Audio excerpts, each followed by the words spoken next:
All right, there it is. The claps happened. It's all happening. It's jazzy time. It's the 28th of December, 2023. That's a bunch of numbers. Jason, at the end of the year, right, your numbers is going to go, because you guys do the month first, right? So your thing's going to go. Yeah. So yours going to go 1, 2, 3, 1, 2, 3. Yeah. Wait. 1, 2. Yeah. I guess that sounds correct. It's fucking early, Chad. What do you mean? For what day? Get excited about that. What day, though? He didn't spill his coffee yet, Chad. Oh, he might have finished it by now. You never know. What do you mean, Jason? What do you mean, what day? What do you mean the dates are going to go 1, 2, 1, 2, 3? Because you guys do the month first, so it's going to be 12, right? So 1, 2, and then it's going to be the 31st of December. Okay. So it's going to go 1, 2, 3, 1. And then the year is 2023, and we don't often put the 20, we just put the 23. Okay, yeah, so it's going to go 1, 2, 3, 1, 2, 3. Yeah, I'm with you. Right? Yeah, I'm super jacked about that, man. Come on, man. I'm bringing you a fun fact to start the day. Yeah, it's going to be a party. Some champagne, some confetti popper thingies. I don't know what poppers? Yeah. Confetti poppers. I think that's used for something else. But we were talking about Jason's week, Yanko, and it being long. This is his first Christmas as a dad. with the baby. It's long, man. There's people back in town. You have to go say hi to everyone. You got to go to parties. A lot of meals. You know a lot of drinks. I know some people. I'm ready to disown all of them now after the week. I'm ready to just. Oh my I God. know. I'm like, dude, this is the thing. Counter-Strike's got me back. CS2 has me back in that state where I'm just like, I don't want to be social. I just want to go back home and I just want to play Counter-Strike. So it's like World of Warcraft and weed, but it's Counter-Strike too. Yeah, And baby. And baby. But like Okay. I'm done with the social life. I had my week. I'm exhausted. I've had to introduce the baby to all the old friends that have come back into town, and I'm sure As she's if going they to remember care. them all. They're just The being baby polite. or the friends? The friends. They're just being polite. Oh, Jason, you have a baby. We absolutely have to see her, Jason. But do they have my babies as God. well? yes, they do. They do. This is She's the thing that so Yanko's not accounting cute. for. There's other human beings with babies who like meeting other babies, and that's Hey, I what was they at do. the children's birthday last night. That's why I sound like this now. So. They must do children's birthdays in Serbia a little bit different It now. was I imagine the they fourth do. birthday. That's an important one. One of the biggest. So it had to be celebrated. Yeah, first dude. introduction of Rakia, I imagine. To a We're way past 4-year-old. that. Damn. It's way past that. I don't know if this was a thing where you guys are from, but here there was back in the days, the older generation, the mother would be encouraged to, drink beer so that when she breastfeeds, it kind of sleeps the baby, like the baby. Sorry, what? No. Yeah. Or it's not a thing here. Or they would put a little bit of rakia in the milk, or actually it was rum because it was I don't know, rum. So is, a bit we sweet. had So the that's closest- gets the baby to sleep and be calm. So the closest And we also, have is 20 years down the line, it's an alcoholic. So yeah. The closest we have is rubbing rum or whiskey on the gums during teething. Was a thing. We personally are not doing that, but it's. I think it's an older generation thing they used to do. it was a different generation. I was going to say, Yanko, I think they advise against what you're Yeah, no, suggesting. But that's probably my favorite line in movies nowadays. That's just how Hollywood gets away with any joke. It's they make the joke and then someone's and then different generation. That's Back in the day. that's fine. That's what my grandma always used to do when she would do stuff that was just, road rules. She wasn't crazy or anything. She wasn't running people off the road, but, maybe she didn't indicate at a roundabout or, kind of went, turned left at the red light or something. I'm exaggerating here. But I'd be like, Grandma, what are you doing? She's like, oh, well, I'm old. I can do whatever I want. I was like, yeah, fair enough. You are old. You are going to do whatever you want. That's all good. Just go for it. Go nuts. It's all good. Jason, so things that people used to do generations ago, do you still take the kid to the local kid in the neighborhood who has chicken pox and throw your kid in there to get the chicken pox out of the way? We have not gotten to that stage, but I don't know. Bro, I you don't should think- do that. maybe. That's a thing Well, here as well. They we didn't do do that to me, like, and then I got it when I was 17, bro. Oh yeah, was that's a pretty nightmare. brutal. Yeah. Well, I know like my brother with his kids, they used to take them to like the mall and like they could play in the playpen inside the mall because it's just like get them sick, get the immune system boosted, like get them around germs, get them around shit. So I guess it's the same kind of theory to it, you know? Get them exposed. Yeah, I almost got sick. We're fucking dirt poor, so like. Sorry, what?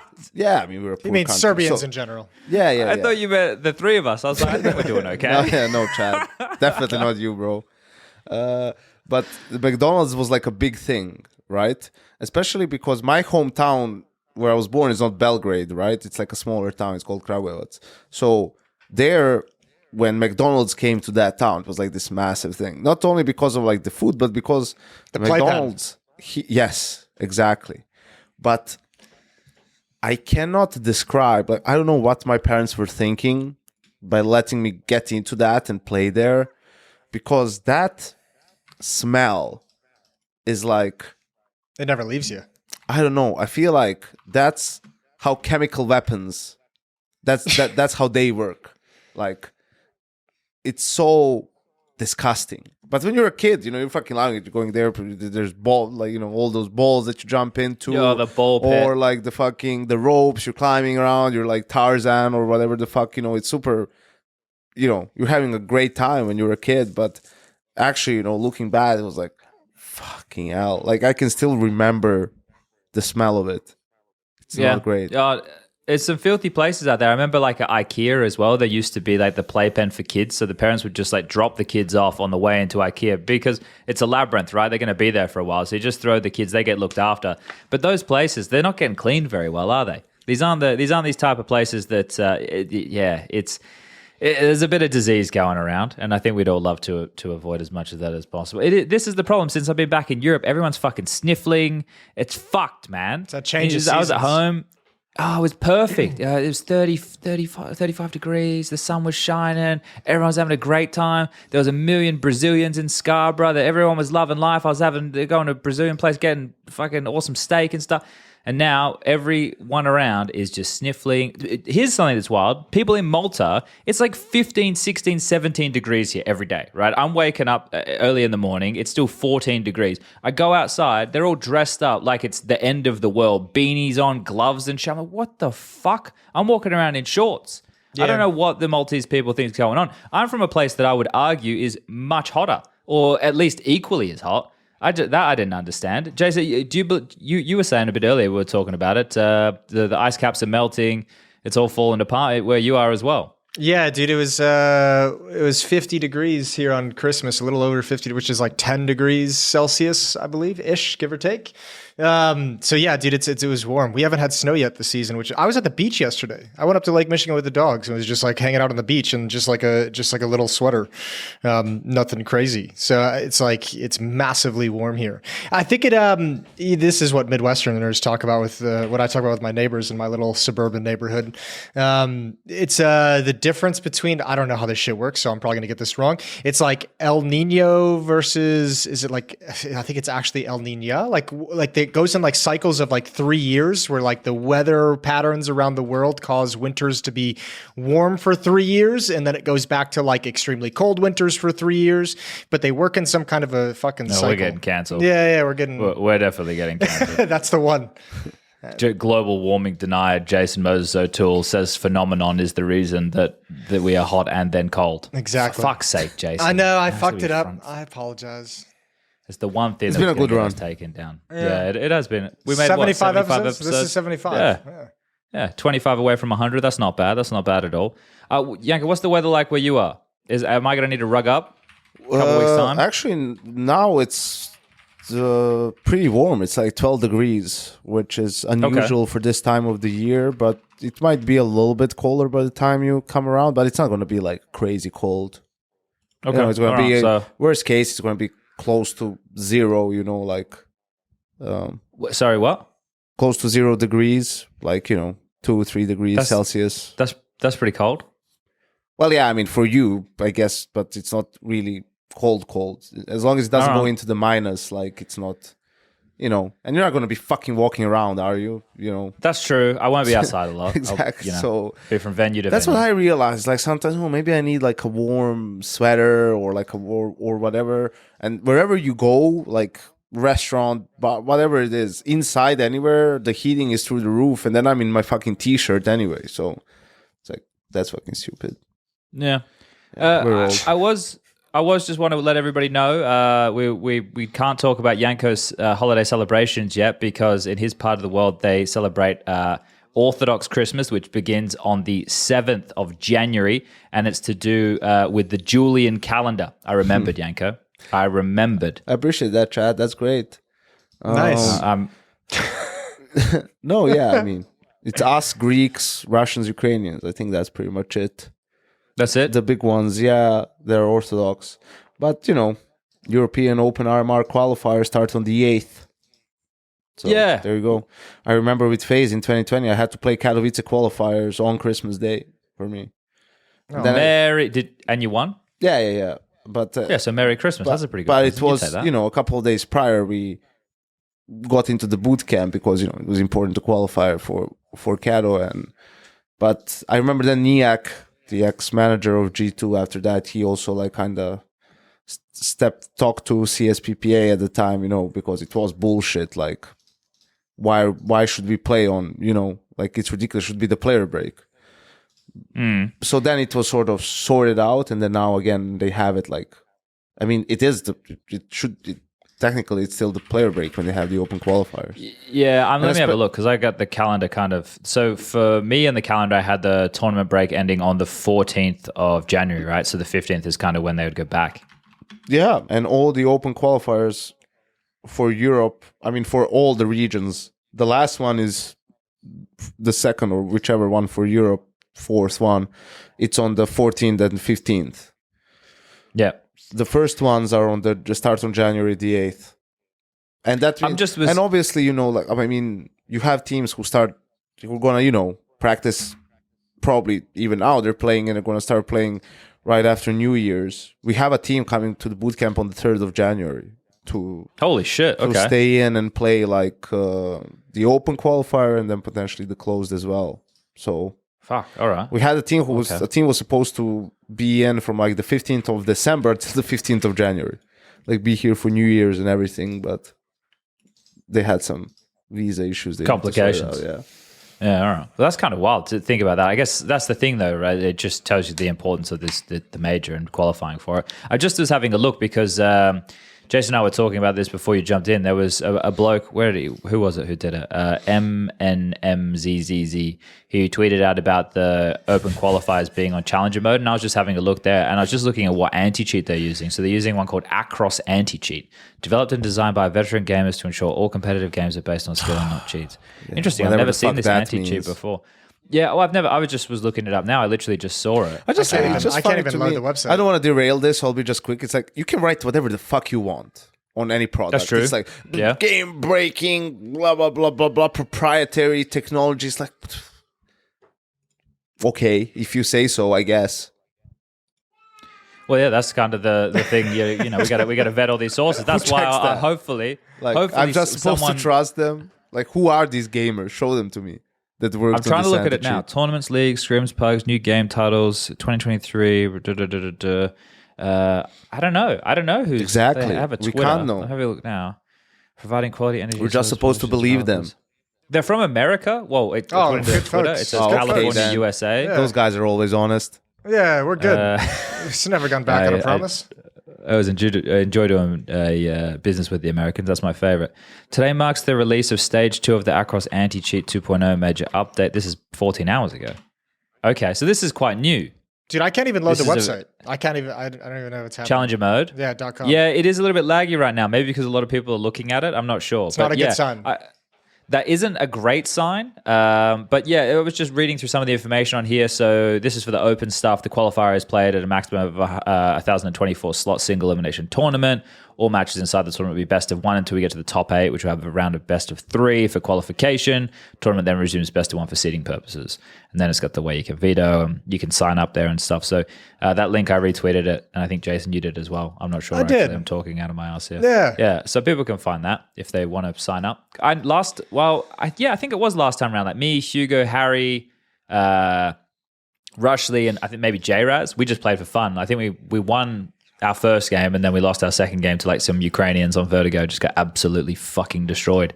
But yeah, it's kind of fun to play some Counter-Strike like that again. What an intense qualifier though. Best of 1 online. It's fucking crazy. 12. MR12. It's just mental. Yeah. Really starting to stack up, and that's just the open side of things, right? So there's going to be an absolute gauntlet for a lot of these teams to get through. I think it's going to be wild to see how that kind of pans out, and that's obviously the first thing out the gates, as you were talking about, Yanko. So that's going to happen real quick. But how do we want to go about this? Jason, aka Discord manager, aka Discord inventor, aka God of Discord. I'm not sure which title is going to stick. How have you been happy with how your little ant farm has been growing? It's good so far. I wanna find a couple ways to get the fragging channel a little bit more active, so we get more people able to find some people to frag with during the day. I want to I got to tweak the AMA channel itself so that like it doesn't get cluttered with just nonstop. I mean, this is going to sound weird, but nonstop conversation. So the questions get kind of like drowned out. So I kind of love it. Do you? I like the chaos. I thrive. Look, I'm just like reading all the nonsense all the time. I think it's fucking awesome. People are just chatting shit in every single channel all the time. I can't keep up with anything, but when I do open it, I see like, oh, there's a question, and I'm just like, oh, okay. Well, there's a conversation that's going on. I'll get involved in that. I want to be able. There's like some ways. There's some ways you can organize it so that you can find the questions quicker and get involved in the conversation in a way that still allows you to find conversations in the future. And I think there might be a couple things I can do, but yeah, I'm trying to ride that fine line between limiting it so the questions are there, and then that too. The power is intoxicating. What they say is real. But yeah, that fine line between allowing some conversation but not having it just be like overwhelming. Because like if there's an interesting question, in theory, I would like people to be like, hey, let's bring it over to Talk Counter, where we can have this conversation in depth, and then the AMA channel still remains kind of open so people can see questions that we've been asked. But not the biggest deal in the world. It's obviously nice, as you said, having a bunch of activities. So yeah, it's cool. It's sweet. Are we going to go through some of the questions? Like, how do you guys want to address today? Because obviously news has happened since our last episode. I don't know. Is there anything leaping off the page that you guys want to... Yeah, there's been a little bit, but nothing crazy. Preezy is following Cloud9's footsteps and going opperless with Dupree. Yeah. Yep. Stico's back to Apex on a short-term deal. Oh, this is like headlines. This is like Trace from space. I'm going headlines, right now. I'm just... Okay, yep. Yeah. Hampus has joined Bleed. Kassad brought him over to the dark side. All right. I like it. What just because there will be some questions. Why is it the dark side? Is like Kassad like a Sith Lord or something? Yeah, like, basically. He's destroying everything. He's come in and he's just disrupting, causing chaos. He's taking down agents on his path. He's taking down organizations. He's already eliminated EG. Now he's taking on agencies. Yeah, he's fucking getting in there. Okay, all right. Kassad the Sith Lord. All right, I don't mind it. Simple in one interview said that he could be better than Niko with the rifle, and also said that he thinks Bit can be at the same level of Niko's prime. So yeah, that's out there in the world. That was with Duncan, right? If you want to go and check that one out. Reflections with Thorin. Is this you baiting me, Jason? Am I supposed to buy on this? Yeah, what do you think about that? You don't have to, but what's your opinion? Well, boringly, my opinion is that, of course, Simple should think that, because Simple is Simple. He thinks he can he has the attitude of whatever I decide to do, I could be best at it. Which is it is what your attitude should be. And actually, I don't even like question it so much. I'm sure he could be. But when it comes to Bit, I think only time will tell. Like mechanically, he's very skilled. It's only like, okay, as he... I think something that Simple talked a lot about. I didn't finish the second part, but I listened to the whole first part. I think Simple, there's a great point he makes, and he talks a lot about him and Electronic and Zywu and Niko and these players. What separates them from others isn't really their mechanics, which are obviously very on a high level, and they have to be, but it's the understanding of the game, right? And like just sort of being one step ahead of other players on the server, understanding like what's going on, what your opponents are trying to do, and positioning yourself in a great way. Like something that we talked about with Simple, for example, on Nuke, it was always like he's always like where the action is, but that's not by accident. Like when he decides to jump on the A bomb site from heaven, like, oh, that's when they're, funnily enough, they're doing an A split or trying to end on the upper bomb site, right? Like that doesn't happen by accident. It's like he's doing that for a reason, and that's the one thing where, with Bit, it's still too early to tell whether. Sure. Or he's still developing that, I feel like, to an extent.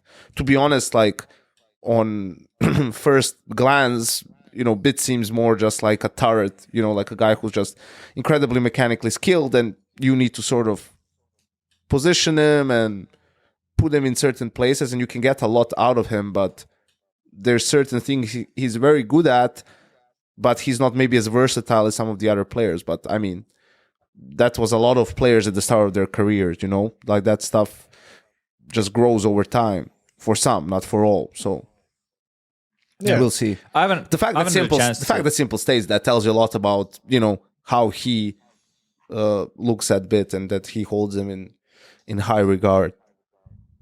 Yeah, I haven't had a chance to listen to any of it yet. I've kind of just been slacking off. I got to get back into it. Today, I got back into the Counter-Strike again. Today, I started playing some deathmatch and doing the refrag stuff again. It's been a long time between drinks because I think I was only back from Australia for like 2 days before I went to Germany. So I only got back here like a day and a half ago, and I'm fighting off sickness from my partner's kids my partner doesn't have kids.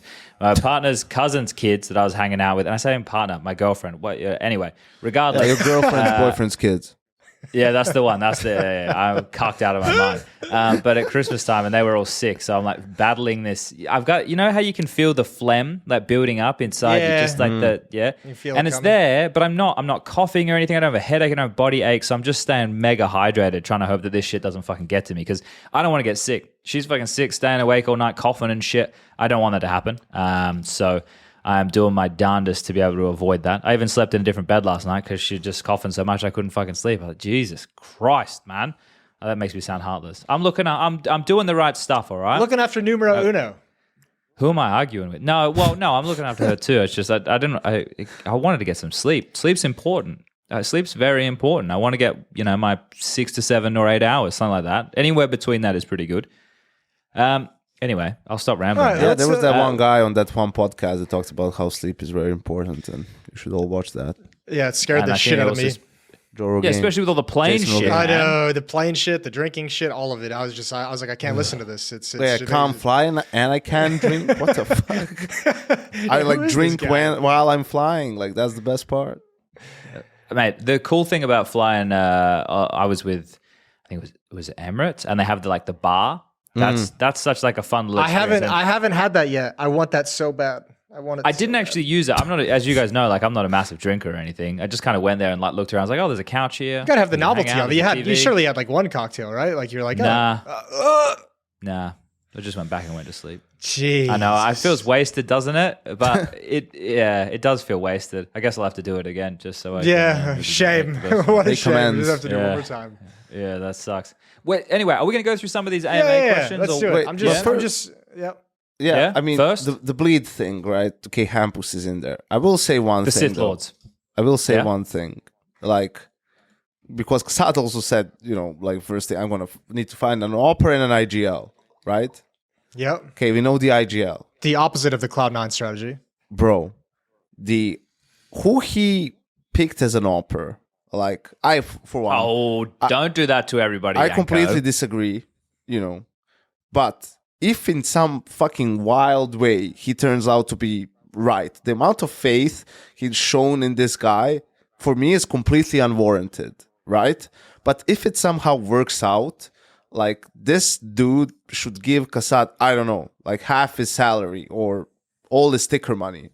Or half his, you know what I mean? Surely Kassad's got him cheap though, right? We don't know who it is. Bro, the dude's free. Well, we do know who it is. Yeah, but I don't know who it is. I'm not gonna break the news here. I'll message you on Steam, Jason. Yeah, what the? I feel so left out of this conversation. That's right. I'll message you right now. We won't say who it is. It's us Europeans, who know it. But once you guys see it, you'll understand why we're like. Once it's public. Ooh, that is spicy. You're trying to throw him off the set, You're trying to throw him off the set. No, but that is actually good. It is spicy because what is spice? Spice is like, the feeling you have when you eat like spicy hot food.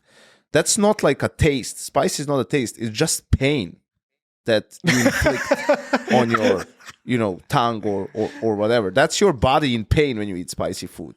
It's not like you have sweet, sour, whatever. Those are like tastes, Spice is like pain. Yeah, spice is like pain that you inflict upon yourself. And that's what Kasad is doing to his team with his dude. Oh my God. In my opinion.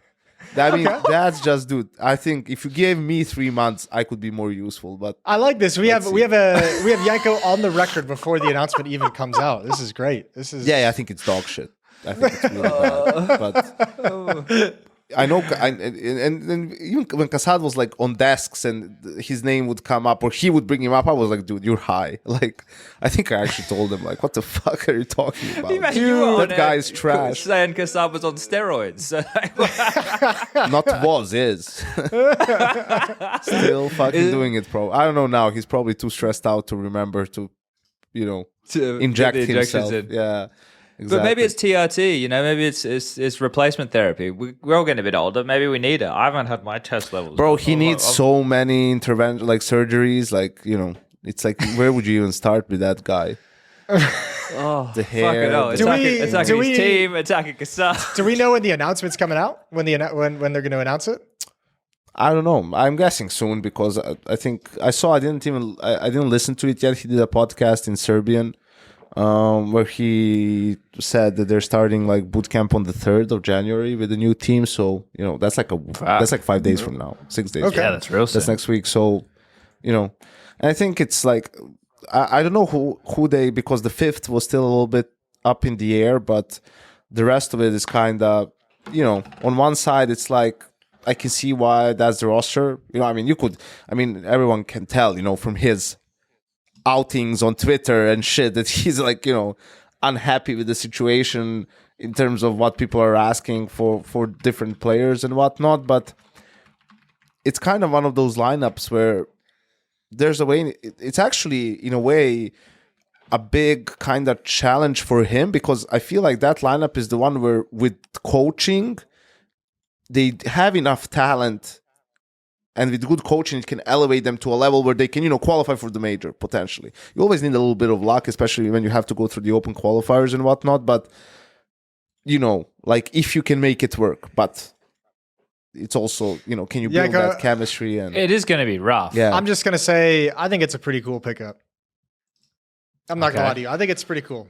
We can't go super in depth. But he does this every time, man. No. Whenever I'm hungover, he like sort of tries to just poke the bear and tries to antagonize me and gets me to fucking rant and go crazy and like. I just want to say I fucking like the pickup. I think it's a cool pickup. I think there's a lot of good positive reasons for this. I think it's a little. Oh, we're gonna have to revisit this once it's public. Yeah, I want to exactly. hear these reasons. It's kind of also, it's also we'll do unfair that. a little bit to the listeners because they have no idea who the fuck we're talking about. We're just sitting here. I know, but that's half the fun. We get to build up anticipation. Now, when the announcement drops, they're gonna be like, "Oh fuck yeah, bro!" I think there's bigger chances for like this dude to sort of like quit mid-tournament than there is for him to actually be good. Like that guy who retired from the NFL during halftime like a couple of years ago. The dude just didn't come out of the locker room. I think it can be this guy as well. He can realize like I am actually and then we get complete dog shit and then we get Kasad stepping in for the second half, which would be equally fucking entertaining. It would be hilarious. He'd probably hurt himself afterwards, but at the time, it would be entertaining. Because we want to do like maybe we get Kasad to come on the episode with us, Janko, when we're in Serbia in a couple of weeks' time. That could be fun. I'd love to be the mediator between the two of you having that conversation. That could be quite entertaining indeed. We have to work something out for a couple of weeks' time. Can we do it in your boot camp center?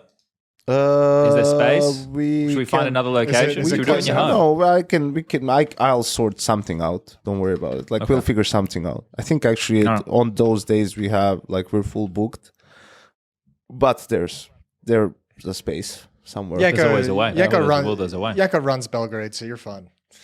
Yeah. That's good news. Let's move on to some Discord questions. I'm just gonna. There was one in here I really liked, Jason. Okay, yeah, go on. And it's curious because this would be about the three of us. It's never happened with the three of us, I don't think. Where are we here? Where the fuck was it? I scrolled too far, man. Oh, you really do love this question. Yeah, it is a good one. Once I find it. Yeah, take your time.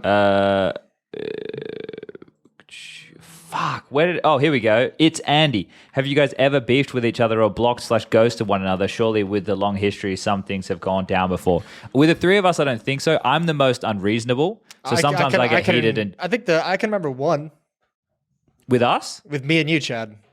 What happened? In the dark hours of Bucharest, Romania during the America's RMR. I don't remember this. You don't remember this at all? It wasn't anything bad. It was like a little 5-minute thing. But we were doing like the America's RMR broadcast, which was being run. Was it desk? Yeah, but it wasn't during a live segment. So I think it was the Columbus major, or maybe it was Krakow. It had to have been Krakow. We were at the PGL studios in Bucharest, and the America's RMR was taking place at like bumfuck hours. It was like 9 p.m. start time that was like ending at like 5 a.m. And it was like a series of like 3 days of doing that schedule. And then something like, I remember like one night, like Valve dropped a Counter-Strike update at like 3 a.m. So it delayed the games by like an hour and a half. So then we were up till like 7 a.m. But that was the one where you turned to me and called me a fucking Goblin King. And I was like at the edge of the fucking line. I was like exhausted. We'd done like a bunch of events in a row. It was like 4 a.m. Update drops. I'm going to be up for another like 3 hours. And I was just like, I'd hit the wall. And you fucking kept going at me, calling me a Goblin King. It's the most petty fucking thing. And I just had to get up and leave. I just like walked outside. I don't remember that part. But he was really fucking sticking the needles in as the night got deeper and deeper. And I was just like, fuck it, I'm out. I was getting so Jason, mad. was this before or after you ruined my relationship with Worms Armageddon? It was after I ruined your relationship with Worms Armageddon. I like how I'm just laughing because Jason is bringing up this thing from 6 fucking years ago. Goblin King. So you can tell That's all I've got. Really like That's it all I've really got. stings. It really stings. We haven't Why had was any. Goblin King hitting you so hard? I don't know. I have no idea. What do you even think a Goblin King is? I don't know. I have no clue. I mean, Wasn't that Alex's nickname? It was. We nicknamed not Alex nickname, that. but like, you know. Yeah, we called Alex that for a while after Dubai in 2015 is where that one popped up. But I don't know why it hit me so hard at that event. I was just like at the end of the fucking line. I was on my last. I had to leave the room.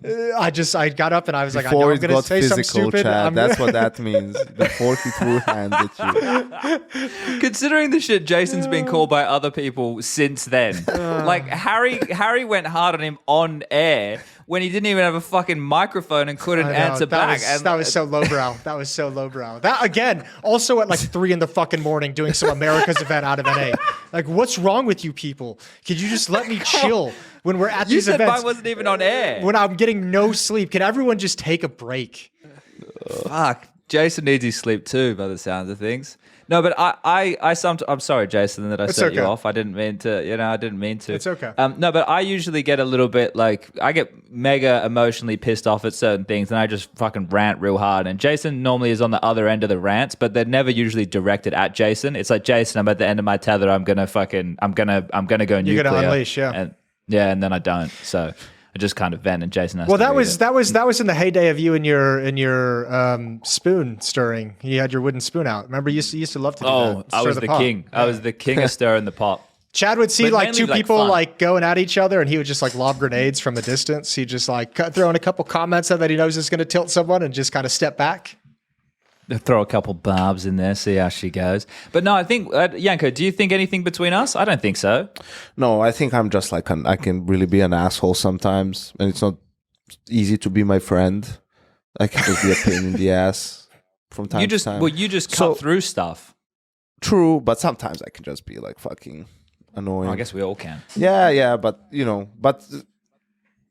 like people who, like we've known each other for a long time, so like when that I'm direct, I'm not an asshole, right? But for someone that like like for example, I had to kind of explain it to Harry when I'm talking to him. It's like, don't take this the wrong way, I'm just like sort of I don't want to bullshit you. You know, I'm just telling you kind of the way it is. Yeah, the way it is in a sense, right? Like because I want to, you know, help you out or something. I don't know, whatever.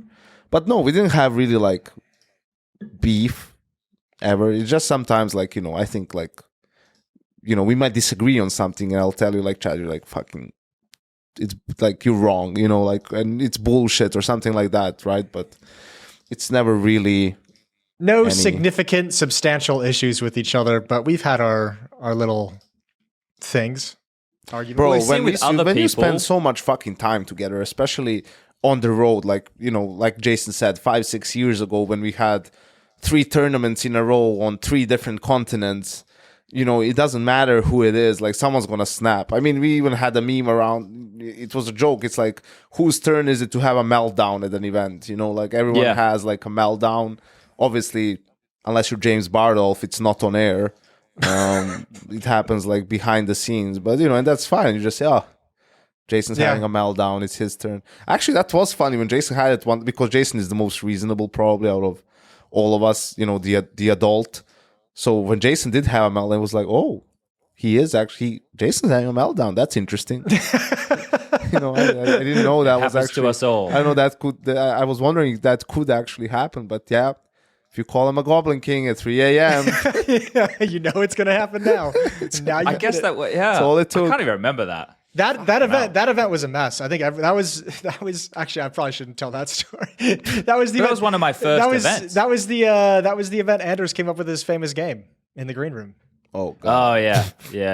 That, well, look, that's gotten us through many green rooms. Yeah, he still loves that one. Oh, we played a lot in Katowice during like the pro leagues when it was only the 3 of us there for hours. And that's a hard game to play in Katowice in that giant ass studio. It's really not. But you guys all had your own green rooms, so that would have been real fun. You get into you're shouting over the walls. Bro, eventually lacking we got imagination. so fucking jaded that we didn't even watch the games together. Like everyone went to their own room, their own green room. Like chilled, and we would just do the segment together, and that. But you know that could have made the segments better though, because you guys wouldn't have been discussing things as it was happening, and everybody would have been perceiving it slightly different. I'm trying to look for the silver lining here. Oh, half the time I didn't even bother watching the games. That was like 4 months balls deep into because COVID. It's like I get in and then something breaks and we have like 45 seconds to talk, and it's like, what can I even do here? Nothing. And it's like fucking, I don't know, Endpoint versus Team 1, who are both 0-4 at the time. It's like, oh yeah, this is a fucking stunner. All right. That's where Nerds came from, all right, Yanka? And that's why now we're doing Pro League in a different way. God bless. Yeah, well, yeah. We'll see how that turns out this year. I'm interested to see what unfolds there. What do you got, another Jason? question. How would you all rate the transition to CS2 on a scale of 1 to 10? Okay. That's a broad question. Broad, but you can take it anywhere. The first instinct I had was a 5. It's like, it's not great. It could be much better. It could also be worse. I think it's okay. Like, it's not horrendous. There's obviously things to improve. And I think it's just fucking like, dude, it's fucking cheating. It's just like, you know. Yeah. It's something that really, it's actually fucking crazy that we're sitting here discussing. That's even a thing, you know, in our world where we're like, oh, we have fucking cheaters. It's like, why would anyone push through that? You know, like if you're a new player, or like if you want to just play casually, have fun, and every other game doesn't matter. Let's say it's even in 1 in 5 games. For me, that's 20% of your games you have cheaters who ruin the game for you. Like, that's way too high, you know. So I think I understand the mechanics of it in a sense of the more the anti-cheat is better, the more it intrudes on your PC, right? And the deeper it goes, and they don't want to do that. But I don't fucking know. You're a fucking multi-billion-dollar company. Fucking figure it out. I don't give a fuck. You know? Well, that's the thing. There haven't been any major updates in that regard. So, the speculation is that there's something coming, but that's the thing. So is Christmas. Well, they're never going to ever tell us when they update the anti-cheat. Never. No, why would they? So I mean, there could have been updates that we don't know about, but we also know Valve do that thing where they don't ban cheaters immediately. They want to gather a number of people. They don't want the people developing the cheats to know when something they've changed in their program is actually detected. They want to catch a giant batch of it rather than ban them one by one and let the adaptations come faster. So there will be eventually like a massive ban wave. Yep. Yeah. The problem is, and I think this cheating thing is also the same with the game, with the transition overall, is we're suffering now for something that will hopefully be better in the future. It's the same thing with the transition from CSGO to CS2. Like when we were in the office, Jason, talking to the devs, the concept was to make the game as close to CSGO as possible because what they had there was something that was, the pinnacle of Counter-Strike as far as things have gone over the years, right? It definitely had its issues. I don't think anybody would say that CSGO didn't have its issues, and Spaghetti Go being a big part of that and why we needed to transition, because we kind of reached the capacity of what was possible on that engine. And now by being on a new engine and being able to do new things, it means that we're probably going to be able to keep this game alive for another 10 years. But we are suffering in the short term, right? So right now, I think the player numbers are down. There's still issues with, bits and bobs within the game. I see people posting about bugs all the time. And it doesn't... Bubsky made a tweet yesterday, which I think was pretty fair. He said, and I quote, "I don't think CS2 is a bad game at all. It just feels 10 to 15% worse than CSGO. This is my biggest frustration." And that's the problem as well. I think I had this mindset where it's like, okay, they were going to release like a finished game. And that's obviously not what happened at all. Like, this isn't a finished game. We're going through a lot of teething issues. I would think a couple of months ago I was labeling this as like an open beta. So now everybody's getting a chance to test it and they're getting a lot of feedback. And that is where one of my biggest frustrations lies. We were in such a good spot and everything felt like it was moving along, but this change was necessary. And now we've had this change and it's going to take a while before we get back to where we were. But if we can get back to where we were, like within a reasonable sense, everything is not going to be exactly the same, even if they want it to be. Things are just going to be slightly different. The option to have, exponentially more things available to the game would be great. And I'm sure once we roll around to the major and they drop the new skins and they drop the stickers and hopefully they drop an operation, I don't know. I'm really probably after the major shit right now. Yeah. But we'll probably be back with some really good numbers. But for now, and same as the cheating thing, we're kind of getting the short end of the dick, as it were, and just having to sit here and take some issues. This might be like, I don't know if this will be controversial, but I imagine there'll be a decent amount of disagreement. I would put the transition at like a 7. And I say that as someone who's especially recently been extremely frustrated with the cheater issues because I've gotten a ton of them. In fact, Scrawny and I yesterday played like 4 games. 3 of them had cheaters in them. In our 4th game, we just said, fuck it, we're switching to Face It. We're just done with the Premiere experience. But if you look at, this is also from the perspective of someone who I don't give a fuck about extra content. I don't give a fuck about like operations. I don't give a fuck about Wingman. All I care about is Counter-Strike esports and 5v5. And as someone who's been through the transition, what it's servicing right now, and as someone who's been through the transition of 1.6 to Source, I was there when CZ came out. I was there when CSGO came out. This has been the best handled one. It's been the cleanest swap over to CS2, and obviously they forced it. But I think on top of everything, like this is, I think it's a very fun game to play, even with the issues and even with some of the problems that there's been. I think Valve have done like a pretty damn good job of getting it over. And I don't know how this swap could have been necessarily better. I don't know when you have a game of this scale that has this many players across the entire world. I don't know if you're ever going to be able to release a game on that level that's not going to have tons of bugs that are found. I don't think you're ever going to be able to like have some kind of a release of a game that's not going to have these similar kinds of issues. I think the biggest problem we have right now is this cheating problem, and I have confidence that over time Valve is going to be able to fix that. So I think they've done actually a pretty damn good job with this switchover. Yeah, I think the problem when comparing, though, is the other games still existed. Like 1.6 still existed and Source still existed. So there was still the option for people who, not like you, who had the need for the extra content. Or not the need, the want. And that's like a very like rosy way to look at it, but also people don't necessarily take into account how many problems that caused in the community. Yeah, the splits in the community, yeah, for sure. That caused a lot of issues. And especially when we wanted to transition the skins and all of the microtransaction items across, right? It wouldn't have been possible possible, we would have just left everything with CSGO and then had to redo everything in CS2, and that would have crashed the whole like economy of the skin market, which is probably why everyone's a bit skittish over there with that. So I think from that angle, like it's pretty reasonable. But there are some problems that people are highlighting regularly that either can't be or won't be updated. You know, the big ones, you still see people under every single Valve update saying, oh, seal Bob and left hand. I don't know if those are pipe dreams, but I think Bob definitely is. I think left hand, I don't know. I think left hand, you can make an argument for why left-handed should be in the game, but maybe it's not possible as someone who has no idea about coding anything. It would be mind-blowing to me if that was actually not possible. But the speculation is like a shadow thing, right? If it was something that was hard set, I think I've discussed this before. Like if it was hard set when you entered the game, like you could not change from left to right hand models unless you like left the game, right? Because it would just be constantly set. So when people looked at your model, they would see that you were holding stuff in your left hand as opposed to your right, and that would be like a permanent thing of your model. Then maybe, but I'm not sure. Like I really have no idea. I'm talking out of my ass completely. So I don't know if they will introduce it. It's just weird with some of these well, are they features? I guess they are features. Like I don't know. One thing though, I made a tweet of talking about like an operation before Christmas and did a poll, and most people said no way in the world. And one guy had replied to that, and this is a little bit to do with your extra content sentiment, Jason. I love this tweet so much. And this guy says his name was Creamy. He says, why do people want busy work so bad? Just go get 15 kills and MP7 in deathmatch right now. It's actually such a good tweet. It's such a good tweet. Yeah, you could set all those goals. Like, I remember when the operations were dropping it, like we would actually play some of those operations when we were traveling or had access to a PC. And I remember playing some of those and we'd be like, what the fuck is this operation? I have to get like 20 auto sniper kills on this specific map. Like this isn't content. This is like, no. Like what are we doing? Like why are we missing all that stuff?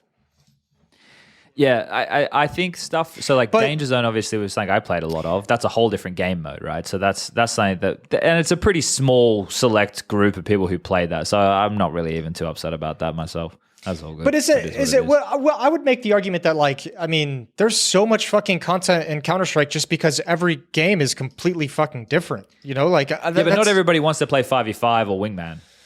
Yeah, you know, like weirdos. I know, Jason. I know, but people have different ways of enjoying. This is very much where I have like the boomer perspective, because I came in the era of video games where it was like, here's the video game, it's coming on a CD, and this is it. This is all you'll ever get. Yes. You're never going to get anything more than this unless they release an expansion pack like 4 years from now. But this is the content. Like we don't need to have an update every single month. We don't need to add something. We don't need to have seasons every few months that reset. So for me, I'm just kind of like, I still kind of live mentally in that space. Yeah. Okay. So you said a 7. Yanko, what did you give it, a 5? Yeah. I'll just give it a 6, just so we have 5, 6, 7. Beautiful. Yeah, that makes it work. 1 to 3, 1 to 3. Yeah, you're really in these sequential numbers today. I like it. It's all about the numbers, man. Here's another one. What CSGO lineup was the biggest what if in your opinion? So this is a lineup that existed but didn't last long enough. It got cut a little bit short when you feel like it had a little bit more potential to give. Blah blah blah. In recent history, the Cloud9 one, right? Sure. I like obviously it flopped, but I think Shiro self-demoting, that's kind of fucking wild to me. I think that speaks a lot to the roster. This is one where you have to kind of scratch your head and think back a little bit, right? This is not such an easy question just to answer out the gates. I've got the Cloud9 one in recent history. You got one? I think way back, I would say the AWPer lineup from NA that got cut short by before they got banned. Yeah, before they got banned for the throwing. But I mean, if you go back and look at that lineup, that was all the best players in North America when North America was just starting to like build a couple teams that could start to challenge and upset some of the European squads. That was like the NA dream team that formed, that was like ready to go. What was it? Skadoodle, Dazed, Steel, Swag, and Hiko. Like that's actually at the time that formed, that's actually a sick team that could have challenged to go deep in towards majors. And that was the entire goal of it. You had great tactical minds in Dazed and Steel. Was AZK part of that? Oh yeah, AZK was. Who was he in place of? Swag? That's a good question. Swag must have been part of it, right? Because he got banned. Oh, yeah, so did AZK. Skadoodle, Swag, Dazed, and where is this from? Well, Hiko was meant to join, right?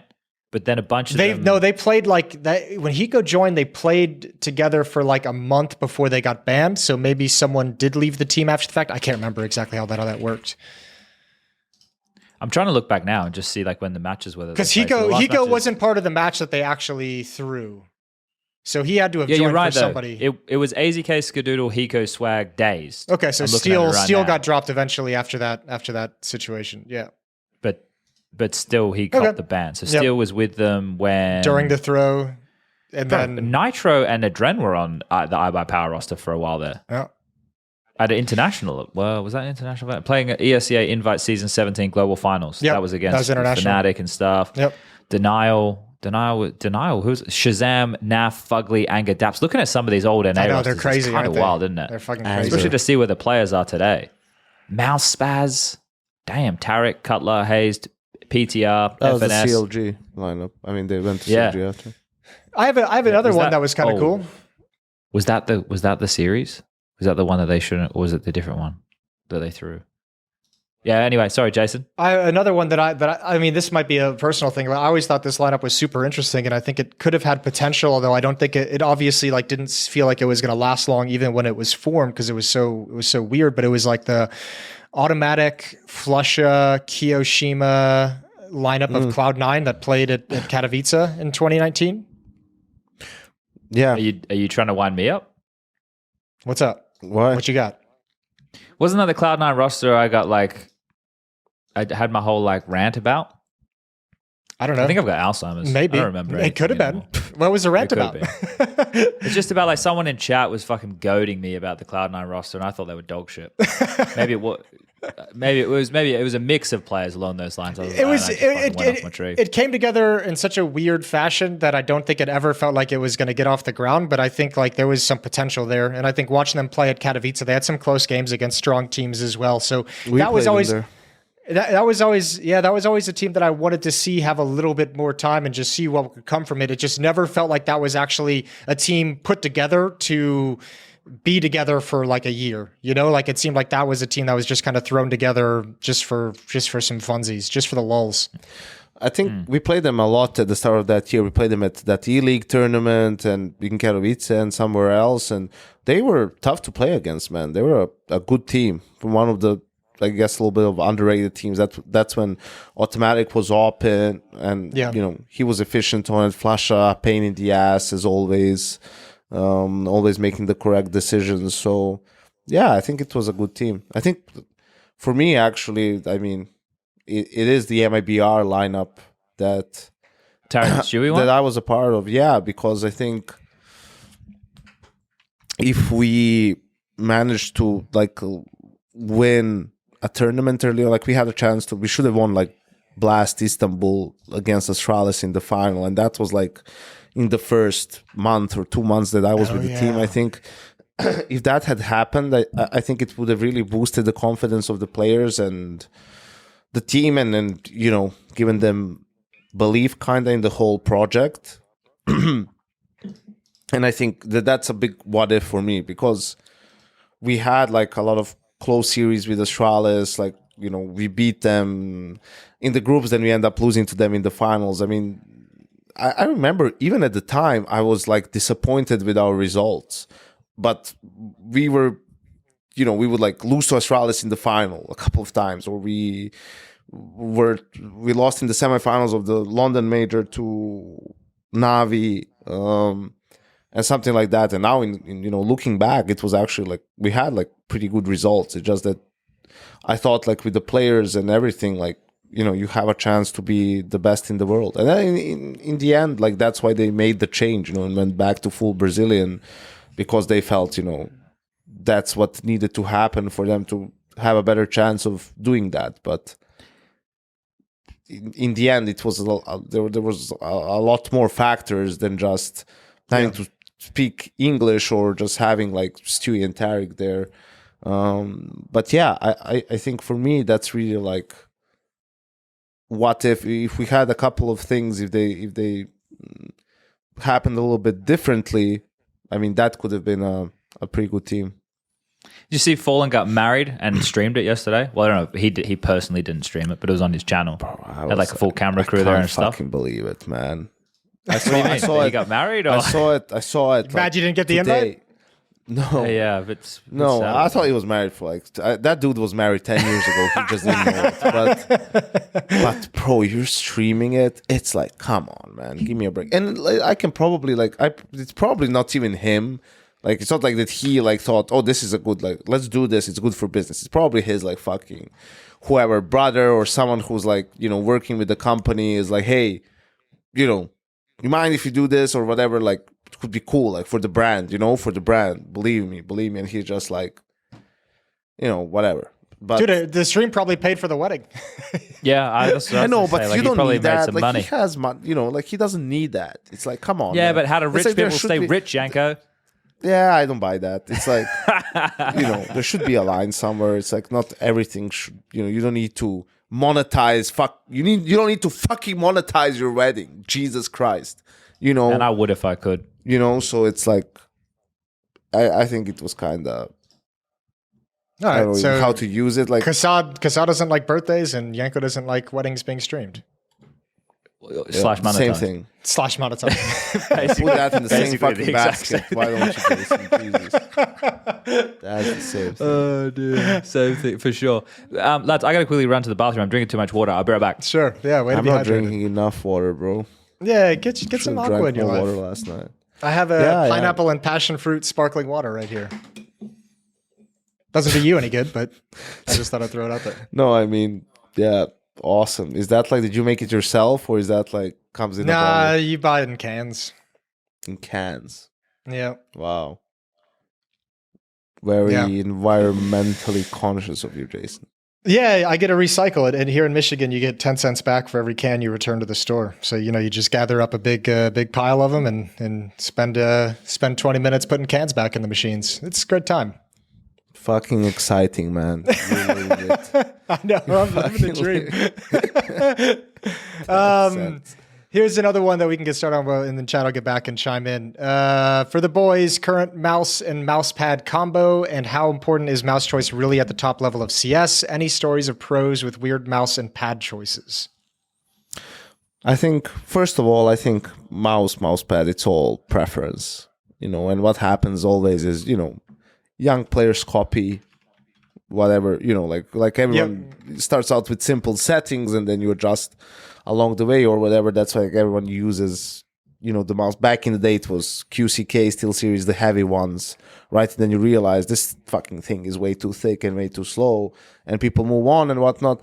I think one of the interesting ones when it comes to the pros, whatever they're using, I think it's nothing.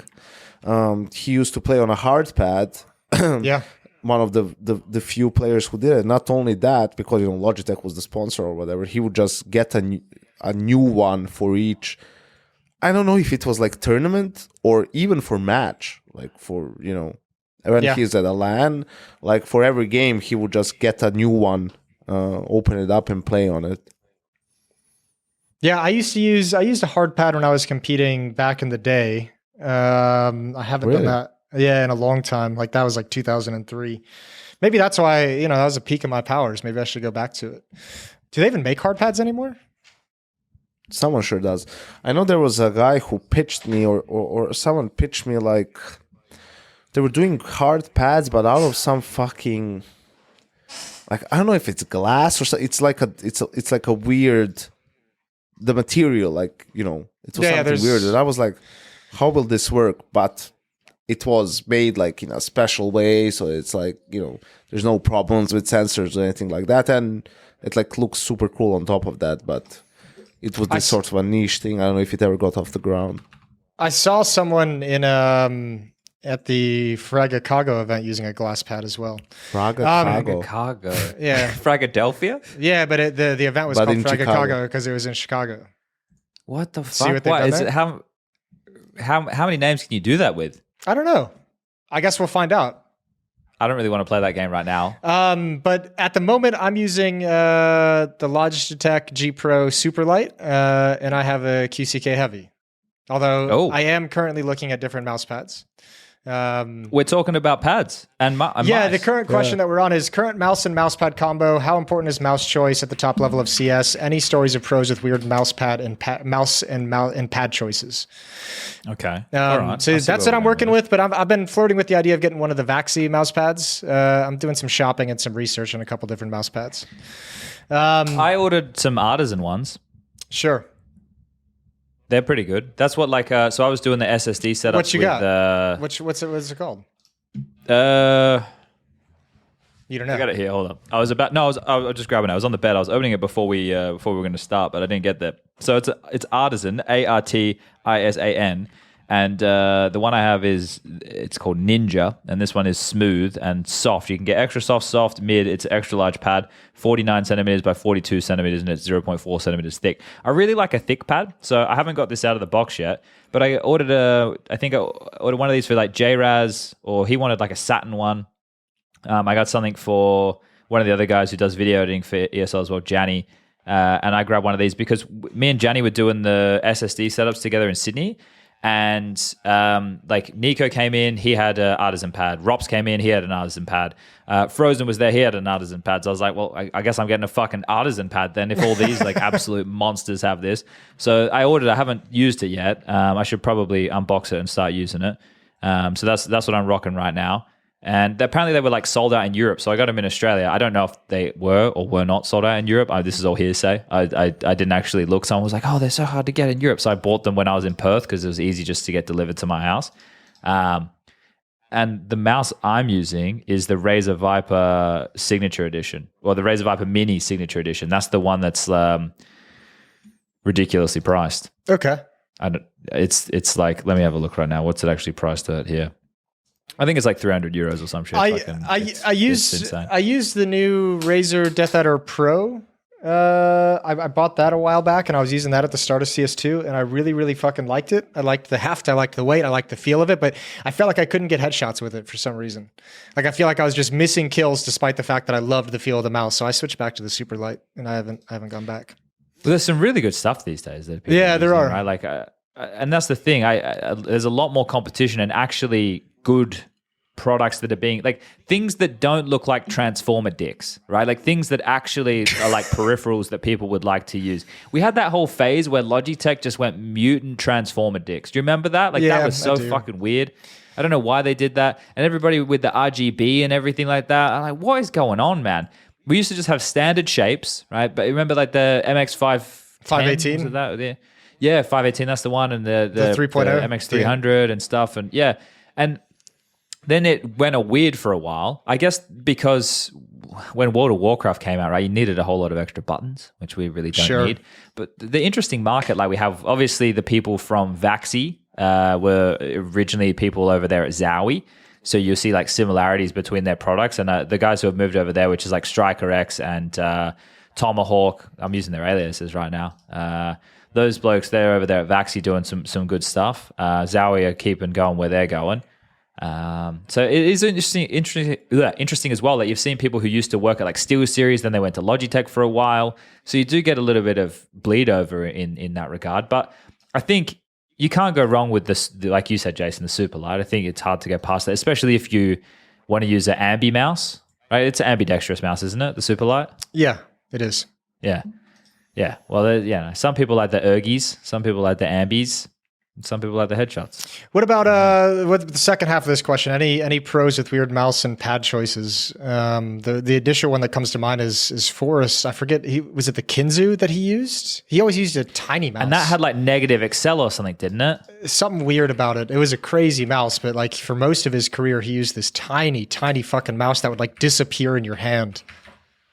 He has a smaller one that he was using when we were in the Valve office, I'm pretty sure, right? The Kinzu was small. It kind of reminded me of the MX300 a little bit, but I'm pretty sure I had like negative Excel or something along those lines. And then the one that he was using in the office was the really small Extrafy one. I think it's like the MZ1 or something like that. And it was so like low profile. It looks real strange. Where is it here? Yeah, the Extrafy MZ1. That's what he was using. And it was very, very small. But Forrest did say to me when I was shooting, he's like, you shoot 2 bullets a lot. And I was like, oh, I took that. I was like, yeah, fair enough. I'm going to blame a ping, Forrest. That's what I'm going to blame. You have to shoot that second bullet on 80 ping because you never know where that first one's going to fucking end up. But no, I don't think so. I remember early on when I was playing like Counter-Strike and I had no idea. I think the first like pad that I bought, once I knew what was going on, was a Funk pad. But before that, I would go to LAN with like one of those pads that had like the gel wrist rest. I don't know what the fuck that was for, but I had that. And then eventually like I started turning it around the other way because like, this is getting in the way. And that was tiny. But no, I don't think there's anybody with anything too weird. It's more like seating positions that are weird, right? Like the Bondic. Yeah, where you could tell that layouts. he grew up on the edge of a table and that too. Some left-handies out there. It was all the old school players that had to play with like the big ass CRT monitors back in the day who always have like those crazy seating positions. Although I say that, but there are some fucking Zoomers out there in the pro scene that go like the mouse or the keyboard like 90 degrees, like perpendicular to you. We used to have perpendicular now. You like that? It's a big word. Coffee's kicking in. Yeah, haven't spilled it. It really is a paradigm shift. Perpendicular.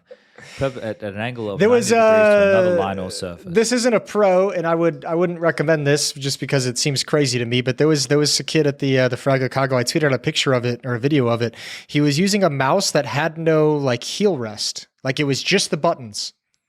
You know what I mean? Like it was basically half a mouse. Oh, yeah. So Rush talks about that, and he's like, yeah, man, it's just your hand. It'd be fucking sick. I'm like, get fucked, Rush. What are you talking about? It seemed crazy. Like, the concept is crazy, right? Like you're essentially just swiping what I guess is the air. I don't know. That to me seems really strange. I feel weird talking about mice without Rush on the show. Yeah, he seems like he'd be so nerdy that he'd dive right into it. Resident fucking geekazoid. Right. No, that's meant no disrespect to all the people who like mice. Mice are cool. I have quite a collection myself. It's just, Rush's. I like to razz him. I like to give him a little bit of a razz. I mean, in reality, this mouse and mousepad combo choice, I feel like is so much more like mental and just making you comfortable. And it's not like there's one right answer. With players, like half the time, as you mentioned, Chad, like you kind of rise up through the scene and get better with whatever mouse you have on hand at the time. And then once you like kind of start getting a little bit more competitive and getting there, that's when you start thinking about like maximizing that last like 1% of your game. And that's when you start looking into different mice and testing out different styles and different comfort and blah, blah, blah. But I mean, for the most part, you can go pretty deep in a career with whatever mouse you have on hand, as long as it's not like a fucking ball mouse from the 90s. There was people. So I was playing back in like a WCG qualifier in Perth back in like 2004 or 2005. I guess it would have been 2005. And because it was for Source. And there was a guy back then who was using a wireless mouse. And I was like, what the fuck is this guy even There was like clearly a delay back in 2005 on a wireless mouse of when you do it. And now, like this transition for me mentally has only happened over the last couple of years that we can even have wireless peripherals and we're not having any performance issues because of it. Like, isn't that crazy? Like, I was so hardcore into the wired stuff. I don't have a wireless keyboard, but I've got a wireless headset. I've got a wireless mouse. A wireless keyboard would be nice. It'd make my aesthetic in this room a little bit nicer, I think. Maybe that's something I have to look into. Yeah, I got the Zowie wireless, the biggest one, CW1. Keyboard? No, the mouse. Oh, okay. Keyboard, no. Oh, EC1. Yeah, but it's Emil Christensen CW1. What? The EC is Emil Christensen. Yeah. So Heaton, right? FK was Philip Kupski. Yep. And AM was Spawn, Abdi, Samad Mohammed. Yeah. That's cool. So that's for people who don't know. That's neat, little Easter egg. Yeah, that is cool, isn't it? It's better than the Fatality branded headset that Jason still wears. Whoa. There was one more thing. I remember, what was I mad about as well that I saw? You were mad about? I mean, not mad, but something that I was like... Was it a question? No. What else do we have? Oh, there's heaps of stuff in here. All right, pick something. Someone was asking about... someone, I think they asked me directly. Was it Parker? Or we had I'm fucking scrolling all day, mate. It was basically to do with... Parker says, Australian asking a fellow passionate Australian CSGO fan in grassroots programs. Is grassroots programs in high schools a good shout for building the next generation on home soil? That for me, that someone got into the conversation a little bit further down, who's Danish, I think, Firstlev, and talking about how in Denmark they have a lot of that. I just think in Australia we don't have a player base for it. So be super hard to justify. I don't even think you could find 5 players in a lot of schools that would even be interested in that type of a program. And obviously I'm not there. It's hard for me to speak to that. But if there is the interest, then you have an uphill battle. And this is something that I learned since going home as well. And this is something that I think I remember being a little bit more, I don't want to say preachy of, but I remember talking about more a couple of years ago when I was more grounded to what Australia is. And because I haven't been there much in the last decade, essentially, this 2-month stint that I just had at home was the longest time I've had back in 7 years, almost 8 years. So Australia is just such an awesome place to fucking be outside. Like, so I'm not saying everybody wants to be outside. There's a lot of people who enjoy playing Counter-Strike, enjoy playing lots of different video games, enjoy doing those type of things. But I just think a country that's so big and geographically challenged, being far away from the world in different time zones, and then in terms of our population size, I don't know what we're up to now. I think we used to be like fucking 28 million or something. Let's have a look at Australian population. I just don't think we have, as of 2021, 26 million, something like that. Okay, so fuck all people, considering we're the same size as almost the same size as the contiguous United States. It's just one of these scenarios where I just don't think we have enough interest across the board to have a thriving scene. And when I was back home for Sydney, one of the things I was talking to Jim about, Jim Nesso, one of the guys who was casting there, big involvement in the Queensland scene of Counter-Strike, which is on the opposite side of the country to where I'm from. But one of the things we were talking back in the glory days that we remember in Counter-Strike was the community side of things, when the LANs were really, really big. They used to go to a place called The Bunker. They were having like 16-team LANs pretty frequently. Jim would be involved in running some of those. I used to go to a LAN cafe in Scarborough called 4Play Games. I was involved in running events there. We would get, when I was doing it, it was probably more like 8 to 10. We would sometimes have 16-team events, but I think that was, a year or 2 years before when I really got involved in that side of things. But Australia had like a healthier LAN scene where people would go to LAN cafes and play these tournaments, and then you would go to like a national event. And we just don't have that anymore, obviously, because more people have computers in their homes, which is fine. And the internet is a little bit better. So people were just more likely to play from home. But that community aspect was one of the reasons and one of the ways I got to like grow up as an individual and socialize with other people. Anyway, I've gone on a bit of a tangent here. I just don't think Australia has the player base or the population base to warrant those type of things. But if the interest is there in a specific school, and there's kids who enjoy playing Counter-Strike, then I guess it's up to the interest of the parents and the kids to see what they can do. But I don't even know if those initiatives are possible in Australia, to be honest. And that's the end of my answer. I hope it was a good one. The end. Yeah, damn. I think you can. I think you have a point as well, where it's like it depends on geographically also. If you're in a warm or a cold part of the world, why don't we have? Well, that's why Sweden and Denmark was so there was good never so like any teams or pros from Italy, for example. Spain. When it comes to CS, you know how it is with just Movistar now, and with Spain and Portugal, there's like one or two teams. We had SAW and Movistar. That's pretty much it. What else? Greece. Right, a lot of these places, it's just nice to be outside, and spend time outside. And then on the other side, obviously, the Scandinavian countries, and Denmark as a big example. A lot of the year it's cold and dark outside, like it gets dark pretty quickly. And also they're more developed. So you had earlier, people can afford PCs and there's good internet connection and whatnot. So it's just like you're going to be more prone and probably more exposed to video games in that sort of an environment than you would be in a place like Greece or whatever. Yeah. Well, I know when I was home, it was really difficult for me to even stay inside for too long. The weather was fucking beautiful. I was down the beach all the time. I was really trying to enjoy the outdoors, which is something that I live in Malta, right? So you think come summertime I should be able to do that, but it just feels a little bit more foreign for me here. Whereas back in Australia, I get that home feeling, and it was really good. So yeah, there's a lot of factors that play into it. I think also not having a team that is broken through as well. Like if that happens, then it makes the news and there's a bit more interest, and then maybe there's a bit more funding. Because a couple years ago in Australia, there was, I guess, like 3 or 4 orgs that were paying not a lot of money, but were paying some of these guys some money to be playing Counter-Strike. And that doesn't happen anymore. I'm pretty sure that the only team that's making any money whatsoever is Greyhound, and everybody else is just doing it for either pittances, if not nothing, like it was back in my day, where you would get, you know, an org that would give you jerseys. They might give you a fucking TeamSpeak server. I guess for us it would have been Ventrilo and maybe a Counter-Strike server to play on, right? Or fuck all. So there's a lot of factors that go into it, and I don't think any of them are like excuses as to, oh, this is why it sucks. I think that's just the way it is. I think people just need to accept that a little bit more. And if you want to make some changes, you have to make some sacrifices and hope that you get lucky, because I think that's a big part of it too. I was looking at Dex's Instagram, and I've been talking to him a little bit, and I think being back in Australia is like a really good thing for him. And I think this is something that a lot of people maybe don't. Like, I don't want to get on like my fucking soapbox or anything here and, oh, woe is us. Oh, get on the soapbox, baby.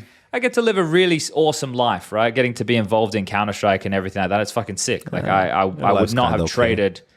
I would not trade what I've done over the last decade for anything, right? And I have a couple of regrets with family members that passed away over the time. Oh yeah, I think for world peace I'd do it, Yanko. But other than world peace, if you can organize me that. But other than that, I've got to live like a fucking awesome life. So I'm not complaining. I want to make that very clear. But you do make a choice, right? Like, you make a choice of being away from home for extended periods of time. It's not easy just to travel 24 hours onto the other side of the world. Not only is it a time thing, it's also a money thing. And then things change. Like, my sister's had a kid. She's got married. I ended a relationship back in Australia that I'd been dating a girl for like 3 years. Obviously it wasn't going to work, and I was chasing my passion. I've had grandparents pass away that I was close to, but when I was away, that wasn't a priority, very out of sight, out of mind. So decisions that I have made, things that I have to kind of live with, but that's the trade-off, right? And if you lived in Europe and you got to do this, then you probably don't have to make that trade-off in the same way. And as I get older, when I see my parents get older and stuff, that perspective shifts a little bit, and you want to spend a bit more time at home, which is something I'm hoping to do in the coming years. We'll see how generous the calendar is, or how much work I want to give for myself. But yeah, we've gone far away from a topic about Counter-Strike in schools in Australia. So the end again. I mean, I can touch on it here in NA, because I did like I haven't done really. I went to a couple. I think it was like it was right after COVID, I think. Collegiate stuff. I remember you taking some photos. Yeah. I did like a tour. There was like, well, the Davenport team was here. Davenport, which had like the top collegiate Counter-Strike team in the country in NA, and was like actually competing in ESCA Premier, was pretty high up. They're like 15 minutes away from me. I had like 3 colleges within like a half-hour drive of me that all had like Counter-Strike teams. So I went and did like a tour of them and talked to all their coaches and talked to their programs and stuff. And it's like the idea of like grassroots programs coming out of high school and going and into college and helping to develop a scene is a pretty big conversation, especially in NA, as we try and find solutions to fix the fact that our scene has been, repeatedly depleted for whatever reasons that we don't need to get into.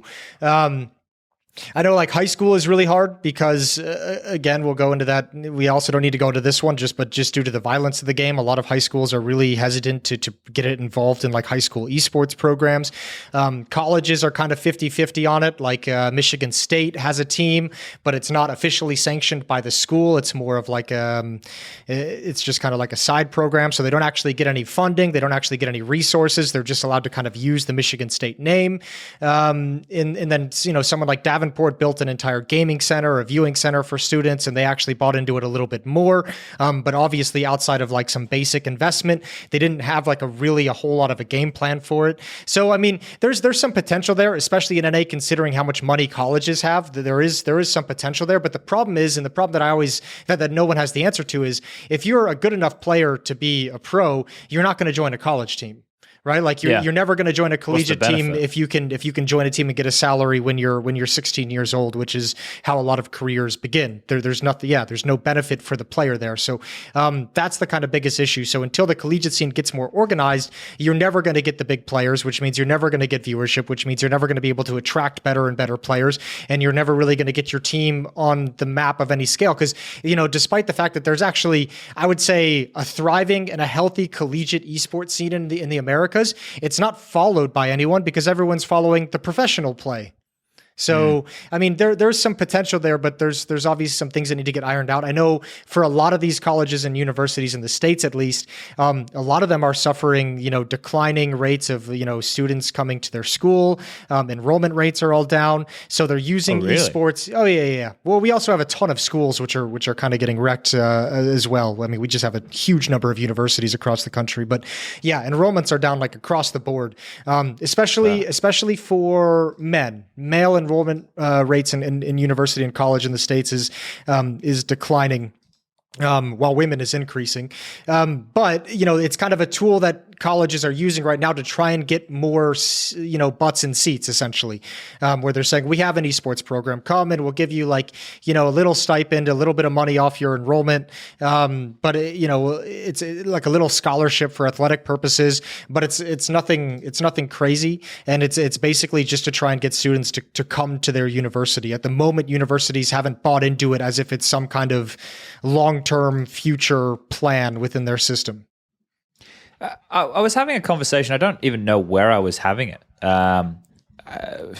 What is with my brain? I've got to start taking something from my memory, I think. But anyway, I was Joe having Rogan's a conversation. got something for that. Yeah, I think so too. Some fucking snake oil. Remember when I mentioned that on this podcast? Yeah, Holy shit. You got fucking rinsed. Hell.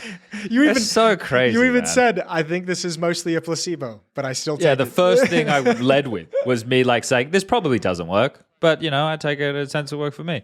But look, the where I was going with this was, I think where we're at in Counter-Strike is, let's say we've been around for 20 years. The last 5 or 6 have been the most prosperous, right, in terms of things really kicking off. It would have been, 2014, 2015, when all the skin stuff kind of went gangbusters and we had a lot of money come in. And then since then, we've been looking for an answer of, well, is this sustainable? With some cases, we see not so much. Some cases, this is probably what we're talking about when we had Natu on the show, right?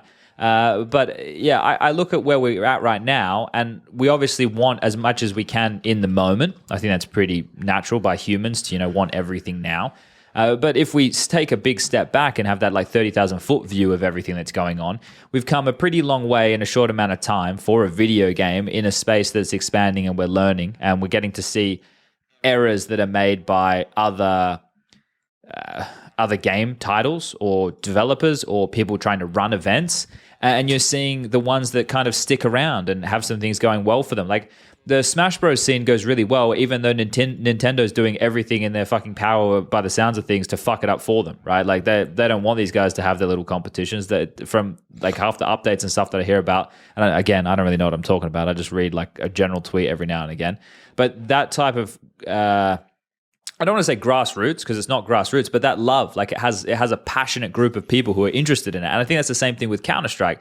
It's organic. It's grown to this point from something. And where we're going to grow in the next 20 years, I don't know. When are we going to have different influxes come in? Maybe CS2 will kick us off again, right? Once that major rolls around and everything new comes in, maybe we have this another big surge.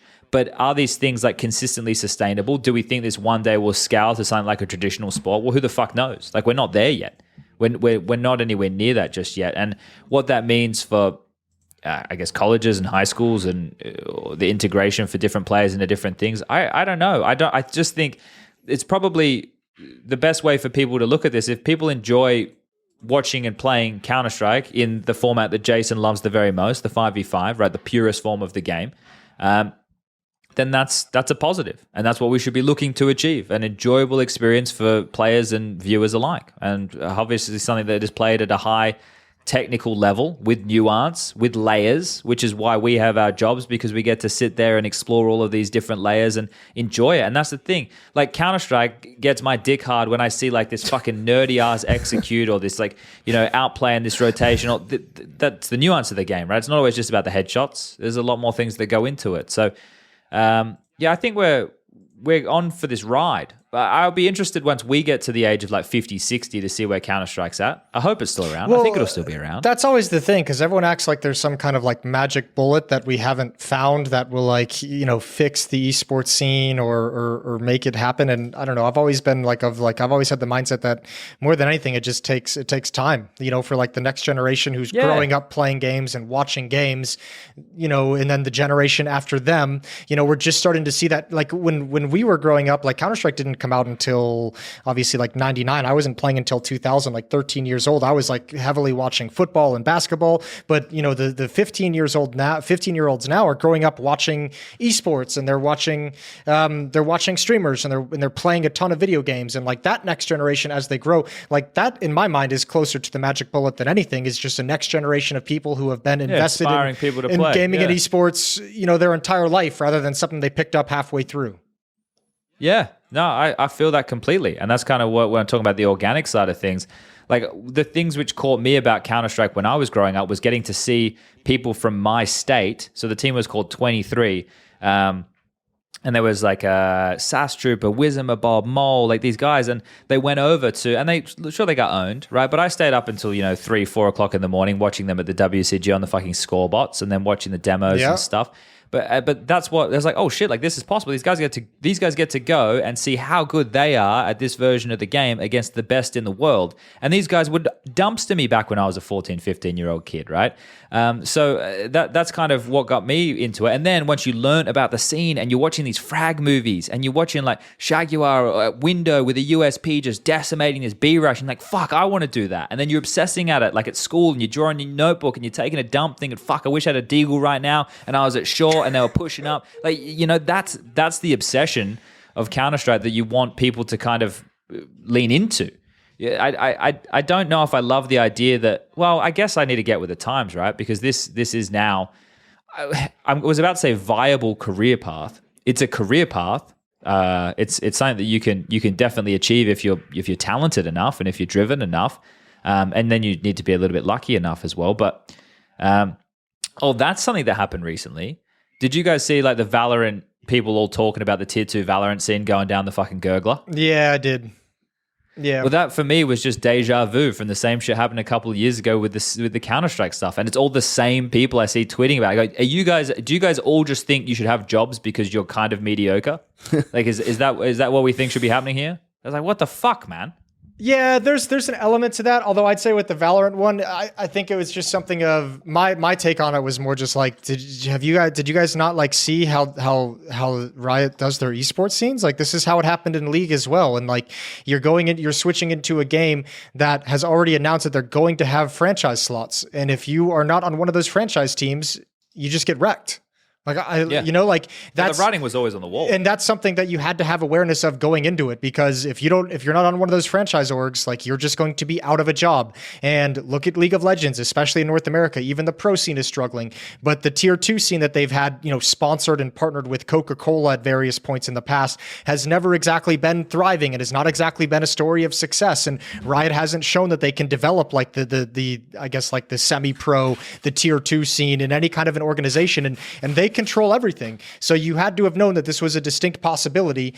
And like I have some sympathy, but I don't necessarily feel bad. Like it's a tough situation, it's a tough industry, but that had to have been something you planned for. Like it's literally a competition. You had to have at some point said, this is entirely possible to happen to me when I make the switch. And apparently they didn't. Yeah, apparently they didn't. Yankee, are you still with us? Did we leave with the hangover? No. I gotta make sure, make sure you're drinking the water, staying hydrated, getting the electrolytes in. It's just all the, grassroots stuff and, high school. No, it's just like, Counter-Strike in high schools. It's like Serbia is probably like a century away from having anything of the kind. I think for us, the problem is, at least from, with us, a smaller scene. And also, I think, realistically, a legitimate problem is also having a good enough PC to run this version of the game. Before, when I was starting to play, it was also not having like a decent internet connection. Nowadays that's not a problem anymore, but I think for me, like, the sad thing is there's not that many just LAN tournaments anymore. But when I used to play, sure, you had like one team that was going to win it if they decide to play, and maybe if not, then there's two teams who would compete for like that realistically could win it. But there's a lot of teams that just play, and it was maybe beating a team in the groups or just making it out of groups and playing in the playoffs, which all sounds like super serious, but in reality it was just getting to play an extra game later in the day was what you were looking forward to.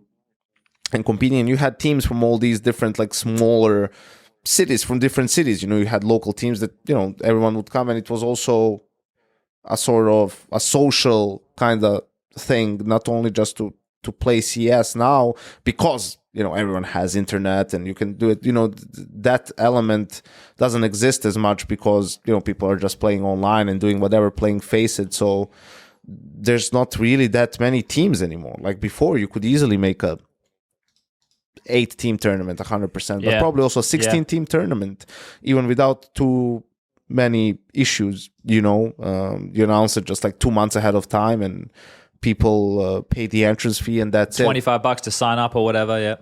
That sort of a thing. So I think for me that's kind of lame. Even at the start of CSGO, when we were playing, there was fewer tournaments than there were in 1.6. That's already when it started to wind down a little bit. And it was just boring, man. I mean, sure, we were like competing online, and we were like the highest ranked we ever were and played really good CS, but you're like playing 3 months, you don't go to a LAN tournament. You know, it just fucking sucks. You know, it's not the same feeling. Like, I think in my eyes, for everyone, it should be the best feeling is when you're at a LAN and you're like playing at a tournament somewhere, whatever it is, no matter how small it is.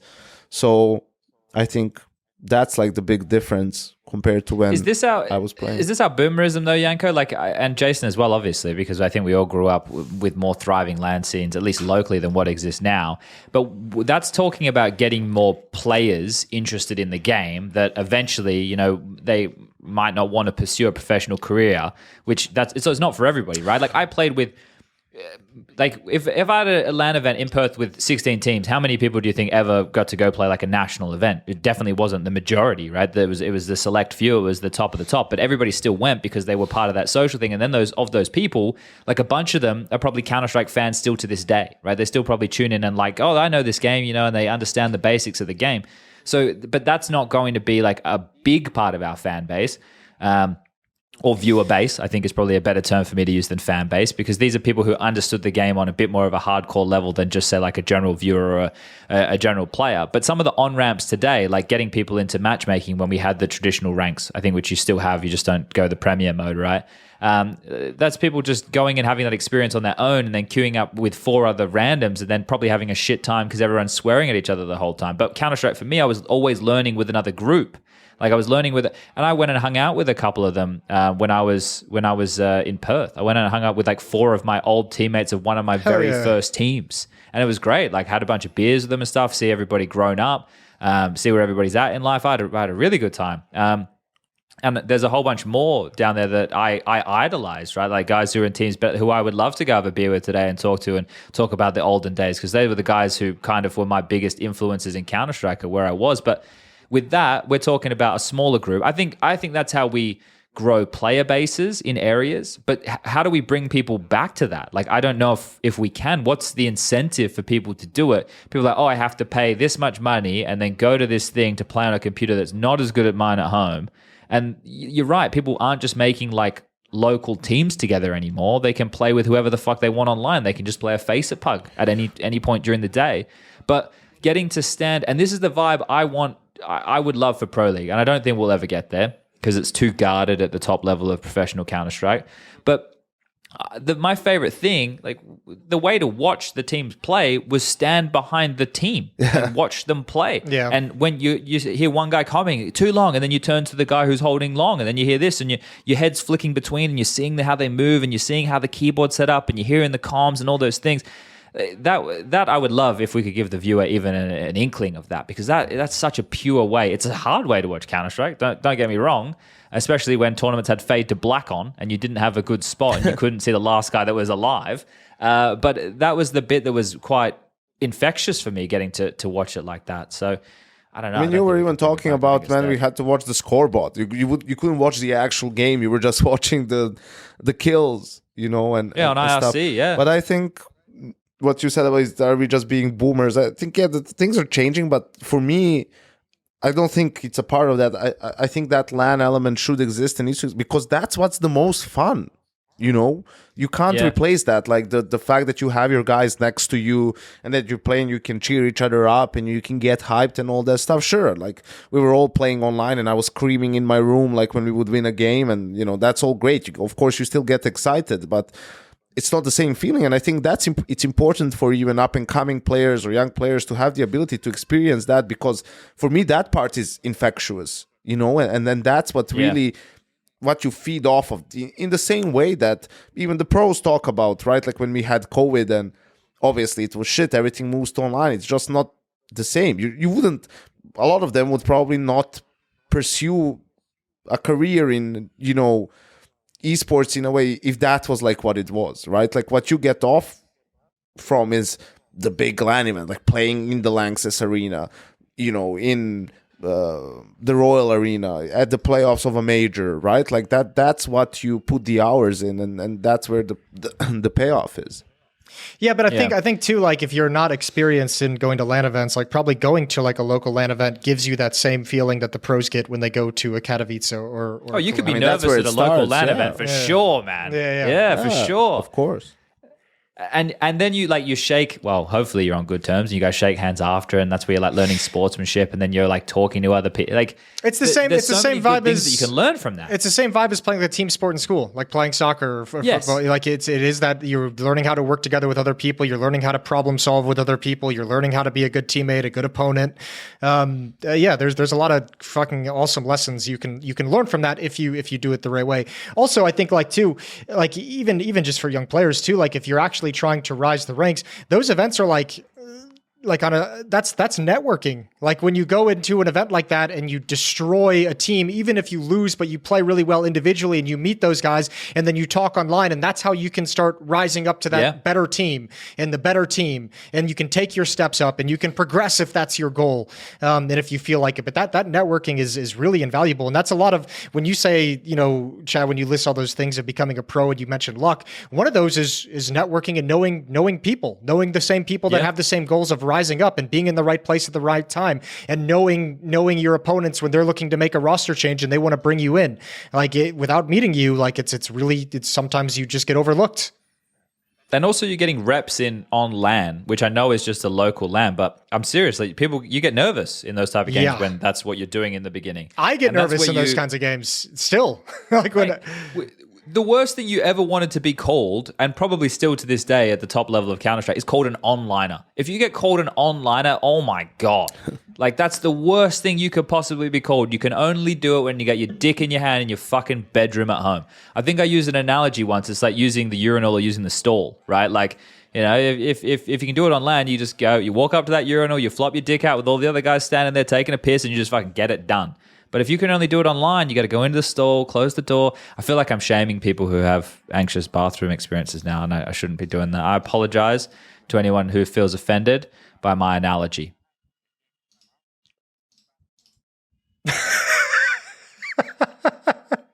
I had nothing to follow that up with.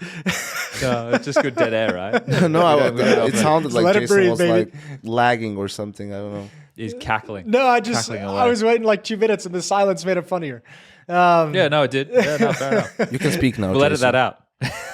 No, I just had one more question that we can get to from the Discord, and this one's a bit of this one's a bit of a doozy. This one's a serious question. Doozy. It's a doozy. Okay. Doozies can be good or bad, depending on the side of the fence. I'm curious about your opinions on the new predetermined pairing for the major first round Swiss matchup. I know. Formats. Here we go. Yeah, you should love this. Assuming that teams get seeded at the beginning of the tournament, if you finish the first in Challenger, now opening stage, you will play the first ranked team in the world in the Legend stage, which is now the elimination stage. Yes. If teams are not reseeded at each stage separately, doesn't this give teams the initiative to place as low as possible in the first stage to play lower seeded teams in the next stage? I think it's addressing an issue of the final rounds of these Swiss systems tending to have like good teams versus good teams. And that's one of the problems that I think they're attempting to avoid here. If you have good teams who are coming through the opening stage, going up against teams who are good in the elimination stage, it means that you won't be able to play them again, right? So the best teams are going to play each other first, and then it should trickle down. I think, I'm making the assumption here, that throughout the rest of the event, that they should be playing against like lower seeded teams, right? That's the theory as I understand anyway. In terms of incentivizing teams to place lower, I don't know, because this is the thing with how all this shapes up. We obviously have these websites that predict how the brackets can all unfold, or the Swiss system can all unfold and everything like that. But we need it to all be seeded and a little bit closer to the date to be able to make that a possibility. It's an interesting angle to have. I think that the situation that though is trying to be addressed is what I mentioned, is trying to avoid having like a Na'Vi versus FaZe in the final round, because one of them had to come through the opening stage and one through the one was within the elimination stage as a high seed. And this way they just play each other straight away, and it's like, okay, well, we can't play each other again. Maybe we play against a fucking, I don't know, a pre-seed or whatever as that final match. That's what I think. Is the rationale. Also, I mean, I could be wrong. Color me naive if you want, but I think at an event like the Major and with the amount of upsets that we've seen, I don't think there's any team in the world that I can imagine having a conversation which is like, guys, you know, we're going to qualify no matter what. Let's make sure we kind of place on a lower seed. Like, let's sacrifice a match potentially to get a better seed for the next round. Yeah, if this was like Pro League and it changed the way like you were in a different spot in the bracket or something, then maybe. And even I think that would be a hard case, because most teams just going out there to fucking win. And I'll be honest, I think in the past I've heard like some whispers and rumors of teams doing that when we were doing like some round robin formats back in the day, but like I haven't heard anything about that these days. And fair play, teams have gotten a little bit more locked up, but I just don't see a world in which a team is going to risk being eliminated from the Major early just to try and set themselves up for the next round of play. That's like an insane risk to take. I think there's something where like if you're in a group stage for an event and like a large, and I mean more like blast groups, at least with old formats, and it's like, well, you know, it doesn't matter if we get through at this point or we get through at this point, just as long as we get through, especially with the next stage of the tournament being so disconnected. A lot of the teams are like, well, if we get through, we get through, because this is one of the issues I have with the way that the Pro League brackets is like, you know, teams skipping different rounds based on where they place within the group. Is I think most teams are like, well, as long as we get through, and if it's one of the best teams, they're going to think that they can beat everybody regardless, right? If you're like one of the top 5 teams or whatever, you probably know, okay, well, we're going to have to beat all the best teams anyway, so it doesn't matter if we start in the round of 12 or if we start in the round of 8, just as long as we're there in the playoffs. So sometimes for that, you know, it might make some of the group stage games seem lower stakes, and that's why we have. It was a great like reference that Lerpus had many years ago, was, you know, saying it's like, you know, it's this team's Super Bowl. Well, you see that in these events that are a bit more you know, wide in terms of the teams and the quality of teams in attendance. For like an Eternal Fire at a Pro League, that can be labeled as their Super Bowl. Like if they have a really good showing there, it kind of puts them in the conversation on the map. Whereas if you're like a G2 and you go there and you drop out in like 6th place or whatever, you're like, well, okay. The only other way would be like if you were on the way to the Intel Grand Slam or something, then it means a little bit more to you, have a little bit more incentive. But it's not a big arena event. It's just an event. Like if it was a Cologne or a Katowice or a Major, then yeah, okay, we're having a different conversation. But that's another thing that's important. And something that I think is important just as a general factor in Counter-Strike, right, is not everything has the same weight to it, which is also important, because if everything had the same weight to it, then we would just be going from week to week, weekend to weekend, watching like a tournament that means the same. And it's like, well, why did I watch last weekend if I can just watch again this weekend? Everything needs to kind of have a little bit of a difference to it. And that's why I'm hoping once we get to the Open, I'm going on a bit of a tangent here, but that's why I hope when we do get to 2025, and this was something I preached a lot prior to everything getting a bit more locked down, and that's just not a pandemic pun, it just kind of coincided a little bit, but is preaching choice to these teams, which is, I think we spoke about this with Natu when he was on, and we were talking about, you know, I think you asked the question, Jason, like, is it for these orgs to just put the teams in as many events as possible? Yeah. I hope that they use their head a little bit more and they try and ramp into the Major and are more selective of what type of events that they want to play in or need to play in. To put them in the best position to win the Major, because that's how this circuit should go. And then imagine, guys, we get to talk about it. Oh yeah, you see Australia skipping this event here. That's going to give them a month worth of boot camp before the Major. You know, that makes a lot of sense. But obviously G2, they have to go here because they're in the running for this. And, you know, like we'll actually have narratives that are leading into the pinnacle of each season. Won't that be fucking great for once? Fuck yeah, man. Come on, 2025. Yeah, that's going to be sweet. I'm going to enjoy that a lot. And I hope TOs take advantage of it too in terms of the way they gear their content and the way they gear content around specific events. And no, Jason, we're only going to be looking at stats from our tournaments, Jason. I'll only want you to be referencing any kills that happened in our tournaments, Jason. Yeah, but like, take a look at where your event is in the calendar and gear the content up to be the right storyline for the major. That's what I'm saying. Like, we can do this. If we all pull in the same direction. Not every event is the greatest event in the fucking world. It doesn't have to be. Last. Or the CSGO. last. Oh, my last fucking nerve. Jesus Christ. That did get a little bit fucking painful at the end. First European, first tier 1. Shut the fuck up. Fucking hell, man. Weak ass marketing attempts. What are we even doing? What a dog shit headline. The best thing we can say is we're the first. Ugh. I saw something that I wanted to mention is the Stavn and Jabbi statement. Oh, here we go. The Stabby statement. Some juice. From them saying that they're going to refer to them in third person. It's like, obviously, it's like they're fucking whatever, publicist, lawyer, PR person, whoever who came up with that whole shit to make it sound like super official. And it's just so like, it's such bullshit. It's like, why do they even try? Like, why do they even like make... They shouldn't have said anything. Exactly. Just fucking whatever. Why are you like at the end, like something, I don't even want to say shady. It's like, whatever. You guys looked after your own selves. They made a choice. You made your choice. Live with it. That's it. Fucking play. And who cares? You're going to have, people are going to hate you for what you did, and that's just it. You have to live with your choice. You made it. The choice has been made. Just fucking get on with it. Instead of like trying to explain things like going date by date, it's like, fuck off. Yeah. Fuck off. You're not that important. No one is really. I just think that young men, then they're even doing like this shit where they're just like saying like the literal words, like we had no signed contracts with Astralis.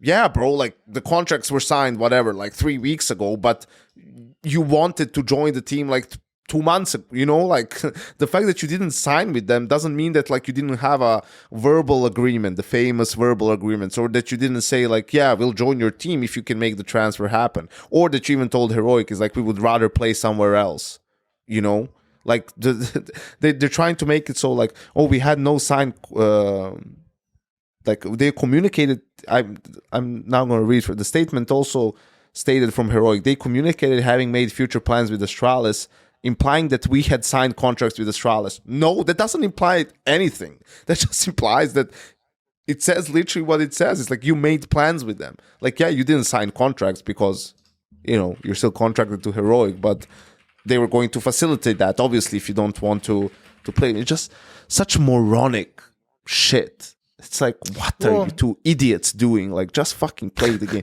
It's not like they're even, they're like good players, but it's like they're not like big personalities in the scene, like they're not like big interviewers or anything like that. Why are you making a fucking statement? No one gives a fuck. Just play. You're not Device, going to NIP or something and you want to make a statement. Just fucking play and shut the fuck up. Well, also this, like, I think my biggest problem with it, because I don't hold any ill will towards these guys and how they handle anything. Of course not. Like, I hope, and I said this before, I hope they're not like, I don't want people to like unreasonably target them as like rats or snakes or anything like this. But my biggest issue with this statement is it's like completely tone deaf to what this industry and what gaming and esports and like, how you like grow how you feel authentic. Like when you release a statement that's obviously been filtered through PR and through lawyers, like and 7 layers of it. Yeah, and it's like apparently, because we were talking about this on HLTV last night. Apparently, the Australis PR people said they had nothing to do with the statement, but they obviously got help with it. Yeah. Like, I'm not saying the Australis people did, but someone definitely helped them with it. Why would they write it this way? Yeah, it just, I mean, like, yeah, it's just being like, we're going to talk in the third person. Like, why, like, this is like, just come out and say it. If you really want to make a statement, come out and say it in your words and be authentic. Once I read this, I'm just like, this is fucking weird. Like, I have an uncomfortable feeling as I read the whole thing. I think more than anything. And also, this is one of the reasons why, you know, there are situations where I haven't made public statement, like the Bardolph thing. I never made like some official public statement on a forum or a post or anything like that, because it's like, this is all he said, she said. Like you're not gonna. Oh yeah, exactly. Like there's no receipts being brought to the table. The people who trust you are like already on your side. You're not going to win anyone over. So there's no point in my mind of getting involved in it. But then if you get involved in this way, it just looks weird. It's just like an uncomfortable feeling as I read this, because I'm just like, no one speaks like this. Yeah, it would like, and here's the thing, right? So I try and go through the thought process of how we get here and why they make this. And they obviously make this statement because they probably, well, they definitely don't like the negative press, right? The way that they've been framed. And as I was saying before, they are young men, right? I don't know. Let me see how old they are here. I think like Jabbi's like 20. No way. He's older. Jabbi's 20 and Stavn is 20. Stavn's 21. Yeah. So and this is the thing, no matter who they had helped them write this statement, these are people who have literally no experience in what it's like to be a professional video game player in probably the nation of Counter-Strike at the moment, which is Denmark, where everybody's going to know now you're in Astralis. There's clearly now big fan bases for both Heroic and Astralis. I don't know how much for Heroic anymore. They've got 3 Danes, so maybe still. And you're going to get, we've seen before on like Facebook pages and stuff, some of the way that these like Danish fans talk about some of the stuff within their scene. And they're like full hardcore giga fans. So they have this negative press, not only from the broader Counter-Strike community, but more locally. They're young men. They don't know how to deal with this. They're having people who have literally no idea what this fucking feels like being targeted on social media. And every time you open the forums, you see your fucking name and there's a nickname about you and it's catchy and people are talking about you all the time. And these are guys whose brains are still fucking evolving. And we're more connected with those things that I was just talking about. Yeah, well, they're more connected with the social media. They're on their own Instagrams, right? Like they're seeing the messages that are coming through. And it's really difficult to detach from that. And they've obviously they've waited.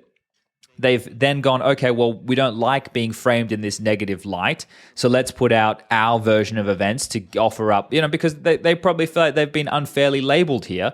And you know, maybe they have been, right? I'm not going to say one, maybe they have been. And from their perspective, I feel that they definitely feel they have been. So they come out and they say this, but this is something that I guess you have to learn, right? And this is something that you learn as you grow older and you experience these things. Sometimes it's better not to say anything at all, right? Because they were goaded into this by the community, right? It made them feel worse and worse and worse, and then they go and say something, and now it's even worse for them because nobody who reads that, as you mentioned, Jason, the people who support them already support them, and then if they didn't say anything, they were less likely to jump ship and change sides. And the people who just are going to call them these names and say all these things about them are going to do that regardless. The only thing in a competitive pursuit that is going to matter, unless they wanted to play the heel and lean into it and said, fuck Cadian. You know, we were fed up of his bullshit. We were fed up of him, you know, being this fuck his pre-game speeches, man, exactly. And all the yelling. Fuck off, let me play. Exactly, right? If they came out and said that, then fuck yeah, now we got some heels. Let's go, Jabbi and Stavn. You got some attitude about you, yeah. I'm actually for that. We got some entertainment. Or say nothing, get in the server with Astralis, become the best Danish team again, and fucking own top-tier Counter-Strike because Yanko thinks you've got a good thing going. So get your shit together, get the headshots happening, and be a good Counter-Strike team. And you know what that's going to do? What are people going to say then when you're winning? They're going to say, oh, this team's fucking sick. They're not going to be talking about that other stuff. And if they are, that's because they're bitter and jaded and they have another reason, some bullshit in their own fucking life is the reason that they're pouring their hate out against you. So just get in the server and do the thing you do best, and that's fucking shoot heads in CS. And don't worry about any of this nonsense. And is that easier said than done? Yes. Yeah. I'm probably the worst person to be telling anybody that case, as you two know. So, you know, but I guess that's I know more than most how much this shit can fester in your fucking brain. You never fully get like any kind of like real, like no matter how many times you go through it, there's no like perfect defense. Shit's always going to get to you at some point. I think unfortunately for them, like this came from a good place of wanting to like kind of clear their names and get past all this.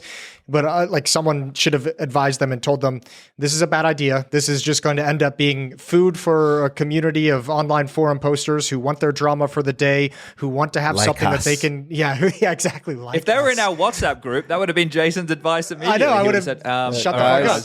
This is terrible. Just keep your fucking mouth shut and go win some games. Yeah, count to 10.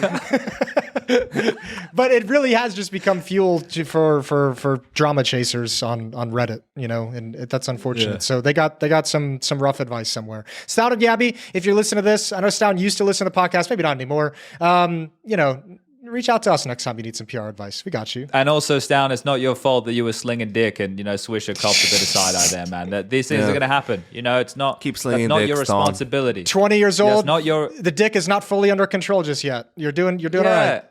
And it wants to do what it wants to do, man. It wants to do what it wants to do. Sometimes so in the heat of battle, the little head tells the big head what to do. Yeah, like focus on the fragging first, but after you won the tournament, then just go nuts. Just fucking let that thing rip like it's a fucking Beyblade. Oh shit! Should we end it on that note? We should end it on Beyblade. All right, cool. Hey, nice, another episode. Yeah. Happy New Year's. Happy New Year's. Merry Christmas, Yanko, for next week. Nice. Peace.